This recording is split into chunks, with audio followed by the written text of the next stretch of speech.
Hello students, welcome to Hiba Maths 9th Standard Maths important questions இந்த வீடியோல பார்க்க போறோம். ஸோ எல்லாருமே 2026ஓட ஆனுவல் எக்ஸாமுக்கு ரொம்ப சீரியஸாக ப்ரிப்பேர் பண்ணிட்டு இருக்கீங்க இல்லையா? இம்பார்ட்டன்ட் கொஷின்ஸ் இருந்தால் இன்னும் நல்லா இருக்கும் அப்படின்னு சொல்லிட்டு நிறைய பேர் கமெண்ட் செஷனில் கேட்டிருந்தீங்க. ஸோ இம்பார்ட்டன்ட் கொஷின்ஸ் கொடுக்குறேன். ஆனால் ஒரு விஷயம் நல்லா ஞாபகம் வச்சுக்கோங்க, இம்பார்ட்டன்ட் கொஷின்ஸ் எதுக்காக தரோம் அப்படி ஃபஸ்ட்டு அதை படிக்கணும், அதுக்கப்புறம் பேலன்ஸ் இருக்கிறதையும் படிக்கணும்ட்டு. இம்பார்ட்டன்ட் கொஷின்ஸை மட்டும் படிச்சுட்டு என்றைக்குமே எக்ஸாம் போகக்கூடாது. நான் எல்லா இம்பார்ட்டன்ட் வீடியோஸ்லையுமே அதை சொல்லியிருக்கேன். 10th ஸ்டாண்டர்டாக இருந்தாலும் சரி, நீங்கள் 12th போகிறீங்கனாலும் சரி, இம்பார்ட்டன்ட் கொஷின்ஸ் கொடுத்தாங்கன்னா ஃபஸ்ட்டு அதெல்லாம் முடிச்சிட்டோமா அப்படின்னு செக் பண்ணிடணும். பேலன்ஸ் இருக்க கொஷின்ஸும் பார்க்கணும் நீங்கள் சென்டம் ஏம் பண்ணுறீங்க அப்படின்னா. சரியா?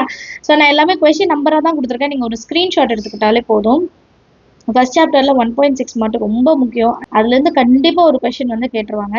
அண்ட் எக்ஸாம்பிள் சம்ஸில் 1.6 ஓடுறது எல்லாமே பார்த்துட்டேன். எக்ஸாம்பிள் சம்ஸுமே கொடுத்துருக்கேன். ஸோ அதையுமே நீங்கள் ஒரு ஸ்க்ரீன்ஷாட் எடுத்துக்கிட்டால் போதும். அடுத்து சாப்டர் 2. சரிங்களா?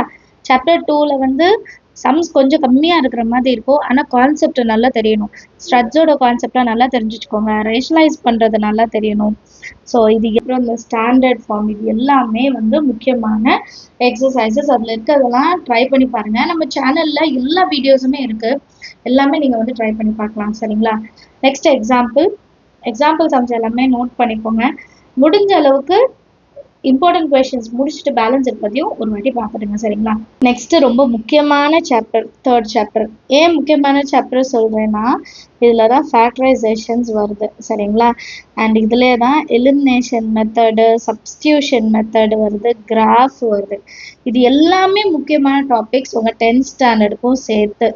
அதனால தான் சொல்கிறேன் 3rd சாப்டர் ரொம்பவே முக்கியம். கவனமாக பாருங்கள். இதில் கொடுத்துருக்க எல்லா கொஷின்ஸுமே நீங்கள் முடிக்கணும். நீங்கள் ஒரு ஸ்க்ரீன்ஷாட் எடுத்திங்கன்னா போதும். ஃபஸ்ட்டு வந்து 3.5 வரைக்கும் ஸ்க்ரீன்ஷாட் எடுத்துருங்க. அப்புறம் பேலன்ஸ் இருக்கிறத எடுத்துருங்க. 3.9லேருந்து ஒரு 2 மார்க் கண்டிப்பாக கேட்பாங்க. அண்ட் கிராஃப் எல்லாமே பார்க்கணும், சாய்ஸ் வைக்கவே கூடாது. அப்புறம் elimination method, cross multiplication method, substitution method, அப்புறம் சால்வ் ஃபார் எக்ஸ் ரொம்பவே முக்கியம். சரிங்களா? இது எல்லாமே கவனமாக பார்த்துக்கோங்க. அடுத்த எக்ஸாம்பிள் சம் ஒரு ஸ்க்ரீன்ஷாட் எடுத்துருங்க. ஸ்க்ரீன்ஷாட் எடுத்து நீங்கள் பிரிண்ட் எடுத்தாலும் சரி, ஏன்னா நம்பர்ஸ் தான் கொடுத்துருக்கேன், ஈஸியாக தான் இருக்கும். அடுத்து 4th சாப்டர் இது வரைக்கும் நான் ஸ்கிப் பண்ணியிருக்கேன் அப்படின்றவங்க இதில் கொடுத்துருக்க கொஷின்ஸ் யாவது பார்த்துடுங்க. சரிங்களா? ஏன்னா நிறைய பேர் 4th சாப்டர் கஷ்டம்னு நினைக்கிறீங்க. பட் அது ரொம்பவே ஈஸியான சாப்டர். ஒர்க் அவுட் பண்ணி பாருங்கள். நமக்கு நல்ல டைம் இருக்கு இன்னும். அடுத்த எக்ஸாம்பிள் சம்ஸ். நெக்ஸ்ட்டு சாப்டர் 5 பொறுத்த வரைக்கும் நமக்கு distance formula, mid point formula, section formula, இந்த 3 தான். இந்த 3 ஃபார்முலா நல்லா மனப்பாடம் பண்ணிட்டீங்கனாலே போதும். ஈஸியாக எல்லாமே சால்வ் பண்ணிடலாம். ஈக்குவலேட்டர் ட்ரையாங்கிள் என்ன, ஸ்கேலர் ட்ரையாங்கிள் என்னன்னு கண்டுபிடிச்சிடலாம். அடுத்து சாப்டர் 6. சாப்டர் 6ல் சாப்டர் 6.3 அண்ட் 6.4 எல்லாமே படிச்சிருக்கணும். அது எதுவுமே மிஸ் பண்ணிடாதீங்க.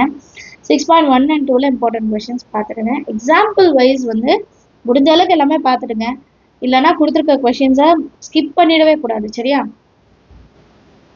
அடுத்து சாப்டர் 7 முக்கியமான சாப்டர். டிஎஸ்ஏஎல்எஸ் எல்லா ஃபார்முலாவும் படிச்சிடுங்க. ஈஸியாக இருக்கும். 7.2 7.3 கியூபாய்டில் ரொம்ப ஈஸியாக இருக்கும். இதில் ஹெரான்ஸ் ஃபார்முலா நீங்கள் கரெக்டாக சப்ஸ்டியூட் பண்ணி மல்டிப்ளை பண்ணிங்கன்னா ஆன்சர் ஈஸியாக இருக்கும். அண்ட் எல்லா எக்ஸாம்பிள்ஸ், ஏன்னா போனட்டு எக்ஸாம்பிள் சம்ஸ்ல நிறைய வந்தது. அதனால் சாப்டர் 7ல் இருக்க எல்லா எக்ஸாம்பிள் சம்ஸும் பார்த்துருங்க. அடுத்து சாப்டர் 8 ஸ்டாட்டிஸ்டிக்ஸோட ஃபார்முலாஸ் கவனமாக இருக்கணும். மோடு, மீடியன், மீன் எல்லாத்துலேயுமே எஃப் என்னது, எல் என்னது கரெக்டாக கண்டுபிடிச்சிட்டிங்கன்னா ஈஸியாக இருக்கும். கேன்சலேஷன் எல்லாமே. சாப்டர் 9ல் எல்லாமே பாருங்கள். ஏன்னா இருக்கிறது 2 எக்ஸசைஸ், அதுலேயும் கம்மியான சம்ஸ். ஸோ மாற்றி அதுலேருந்து சம்ஸ் வந்துட்டு தான் இருக்கணும். அதனால் இம்பார்ட்டண்ட் கொஷின்னு பார்த்தீங்கன்னா மொத்த சாப்டருமே தான் ஈஸியாக தான் இருக்கும், படிச்சிடலாம். அண்ட் எல்லா 1 மார்க்கும் படிங்க. எல்லா 1 மார்க்கும் படிக்கணும். சென்டம் எய்ம் பண்ணுறீங்கன்னா புக்கில் இருக்கிற ப்ராக்ரஸ் செக் அப்படின்னு இருக்கும், டூ யூ நோ இருக்கும், அதுக்கப்புறம் ஆக்டிவிட்டீஸ் இருக்கும். இது எல்லாமே படிக்கணும். இது எல்லாமே படிச்சிட்டிங்கன்னா கண்டிப்பாக அந்த கம்பல்சரியில் கேட்குற கொஷின், 1 மார்க்கில் கேட்குற கொஷின்லாம் நம்ம ஈஸியாக சால்வ் பண்ணிடலாம். படிச்சிட்டோன்னா நம்ம சென்டம் கண்டிப்பாக எடுத்துடலாம். சரியா? இம்பார்ட்டன்ட் கொஷின்ஸ்லாம் நோட் பண்ணிட்டீங்களா? எல்லாமே ஸ்க்ரீன்ஷாட் எடுத்துருப்பீங்கன்னு நினைக்கிறேன். சேனல் இது வரைக்கும் சப்ஸ்கிரைப் பண்ணலாம், மறக்காமல் சப்ஸ்கிரைப் பண்ணுங்கள். இந்த வீடியோஸ் எல்லாம் யூஸ்ஃபுல்லாக இருந்தால் லைக் பண்ணுங்கள். உங்கள் ஃப்ரெண்ட்ஸ் சர்க்கிளையும் ஷேர் பண்ணுங்கள். அடுத்த வீடியோவில் டைம் மேனேஜ்மெண்ட்டும் பேப்பர் ப்ரெசன்டேஷன் பற்றி பார்க்கலாம். சரிங்களா? வேறு என்னென்ன டாபிக்ஸில் உங்களுக்கு வீடியோ வேணுங்கிறத கமெண்ட் செக்ஷனில் சொல்லுங்கள். தேங்க்யூ ஸோ மச் ஃபார் வாட்சிங்.